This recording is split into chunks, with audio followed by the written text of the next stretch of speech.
Hello everyone, welcome to my channel. Today you will learn how we can apply our fixtures on a vertex in SolidWorks simulations. So first of all, make a sketch on the top plane. Make a rectangle, center rectangle options. That is a square. Length is same.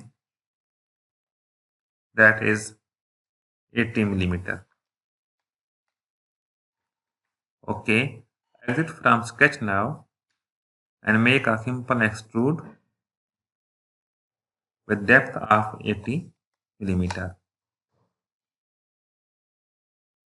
So click on the simulation tab and start a new simulation study and ensure that static simulation is selected. Okay. After that, first of all, assign the material, that is aluminum alloy 1060. Now you will assign the fixture on this vertex. So go to the fixtures and select the fixed geometry options, and from here select this vertex.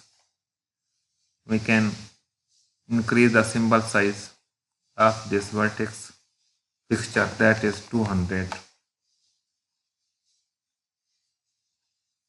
Now just apply the load. So go to the force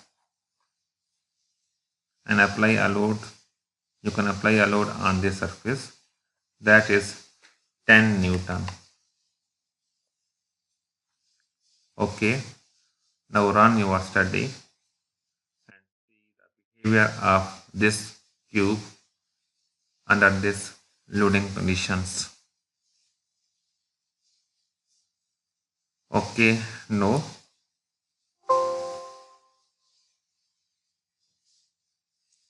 So click on the displacement and then animate the displacement.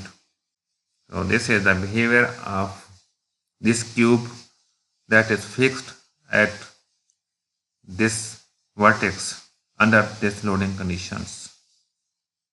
Today you will learn. I hope you enjoyed this tutorials. Thank you for watching.